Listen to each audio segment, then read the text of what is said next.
All right, so we have a completed M16. This is going to be going for a Marine vet, and I figured we would go through a complete assembly because I haven't done one of these in a while. So, the majority of this is not very difficult, but there are a couple of small things that I think might help some folks, and they've updated a couple of things over I don't know, the last couple of years. So, this is a simple three-color multicam without the fading, and we just dropped some logos and stuff in here. Got the Simplify on there. So here we go. So the first part is when I paint these, I take apart the stock and the handguard pieces so that I can work on them. The stock can be a little bit of a challenge to get back apart once it's snapped together. But what I do is I get this in about halfway, and then I push on the other side. And that pops these two end pieces loose. And I keep all my parts typically in just like one or two bags for the M16 because the parts are, after you've done it a bunch, you start to see all the same pieces, so it's not too hard. So first step, really simple. We drop the spring in, and we drop our little release in, and it goes in place like that. This will almost always fall out on you, so don't bother trying to put it in there at first. We're going to drop it in like this, put this in this way. We're going to clamp it all together, just like that. Okay, so once that's together, we just drop our screw in. And I have this little mic on, and it does a pretty good job, but man, it is a massive thunderstorm out there right now. This drill, this little screwdriver is awesome, but it doesn't have the magnetic capability. So I may switch my driver out. But that's all there is for that. You just want to check and make sure that that's grabbing. Let's do the upper. The upper, you're going to need, I would recommend a little vise, but there's just a little small thing about it that I want to show you. The majority of it is pretty straightforward, but there's a couple of pieces that have been added over the past, I don't know, I guess a couple of years.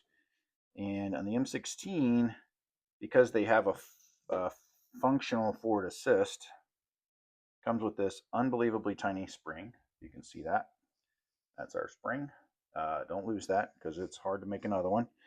And then we need the little piece here. So the way I do this is I drop the little spring in the channel, I set it down in there, and I kind of tuck my finger in, and I lay the forward assist in like this. Okay. This little wedge, it's like this. If you can see that, it's going to go basically right down in that channel, but you don't want to push the forward assist down. You want the wedge to go in, and that will allow the forward assist to work.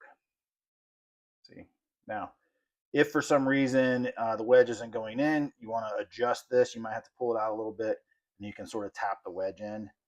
Most of the time, you can get it in like that. If not, I'll put it on there and I'll just gently tap it in. You don't want to force it. But yeah, that's your forward assist. Okay, the dust cover is pretty self-explanatory. And we're just going to rock the tip in here. You get your bar right up to the opening. If you struggle with these, here we go. We got our fatter end, the wide end, coming towards the bottom, and you're literally just going to set it in there, push the bar through it, and then you're going to work it until the bar goes through the opposite little tiny hole over there. And sometimes it goes right in, sometimes you'll need a little extra love. There you go. And then you test it, make sure you're good. That's all set. The last piece is going to be the sight and sight pin parts here. So what we're going to do is, these sights all look a little bit different, and it depends on where they're manufactured. So what I try to do is find which side has the hole. If there's a hole, that one has the hole. So this one has a dent. So what I'm going to do is do it so if you're looking at the dent, you rotate it, you see the hole. That's just really the best you can do. Going to line it up with the hole there. You're going to put your pin through. And there you go. So your pin is all the way through. Your sight's in place. Now you're going to put your disc on the other side and just make sure you got the right side going. And you're going to press it on just enough to hold it in place. Now this is why I recommend this, but if you don't have this, you just need something where you can push this on. Because what I'm trying to do is I want the pin to come through, but the disc not to move. So I'm using this little bitty hole right here. And I basically just want to repress that pin back in there like so. Make sense? And that is your upper. Put this back in here. Everything works. We're good to go. So our upper is now complete. Pretty straightforward. The lower, they updated a couple of things here. The newer lowers, they don't have the screw that goes all the way through. So you just put your safety selector all the way in. And then you normally will have to set this in. So I just pry that little piece in and set it so that it's all the way in flat. You're going to drop your trigger into the little grooves in there. You're going to put your block in, which is going to go in behind the trigger, and then on top of the safety selector, which is going to hold that in place. And you need your fat screw and screwdriver. Drop it in place. Again, with all of these, make sure it's snug, but don't over tighten so you don't strip your screws out. Everything's functioning. We're good to go. Our trigger pulls, that's perfect. Cool. Then we have the ever so famous mag release that is notorious for coming apart. And you can always add a tiny drop of glue on there. I try not to do that because if you ever do want to take it apart again for some reason, that can really make it challenging. So instead, I make sure that I have that on there flat. I want to make sure this is flat on something so it doesn't move. And then I'm going to tap this. I want to make sure the pin is pushed all the way back through the hole there. And then I can test and I'm good to go. Cool. Cool. Perfect. Let me throw that on the ground. So that's it. That's in. The lower is pretty much done. We're going to add our grip on. And let's find our big screw. And here we go. And nice and firm and tight. You're good to go. So that's it. That's your lower. Pretty straightforward, right? Not difficult at all. First thing I want to do here is put my front screws in. I don't know if you guys have seen this, but let's see if this bit, I may get a different driver because this driver's kind of frustrating.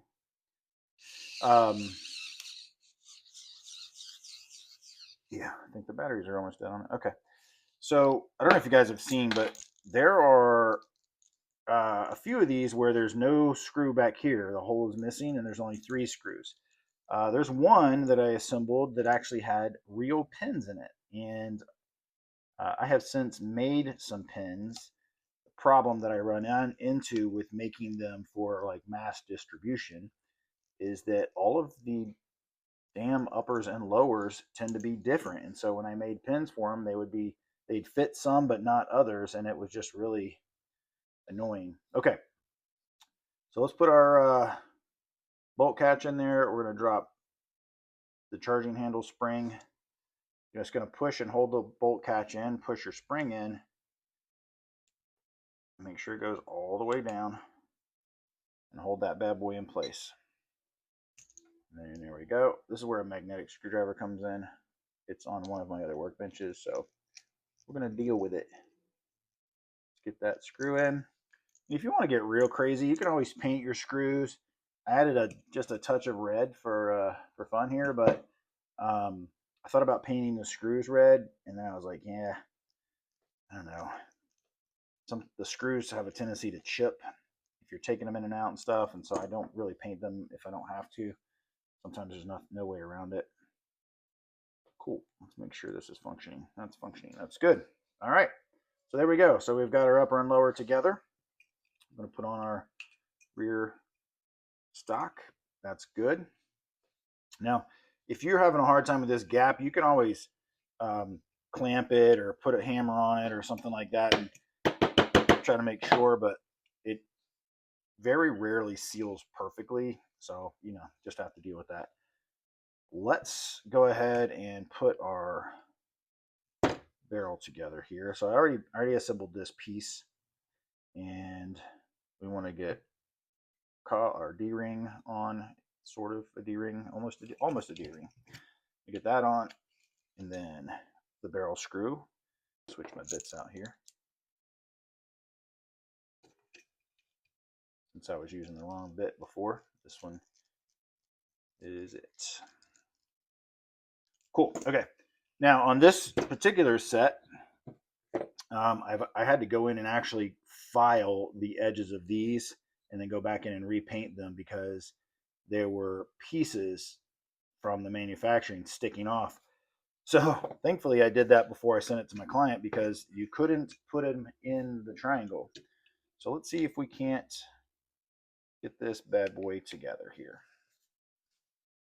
So put our bottom on. We want to line our pins up on top. Everything should go in nice and snug. There we go. All right. So that's our little Marines tribute. Hope he likes it. And there's our stand. I don't have the stand piece on there, so I can't stand it up. But yeah, there you go. Thanks for watching. I hope you maybe picked up a trick or something here or there, or at least just enjoyed it. But I appreciate it if you give us a like and a follow. Always working. And, you'll see a link in there if you want to buy me a cup of coffee. Anything helps so I can continue to bring these videos when I should be painting. Deuces.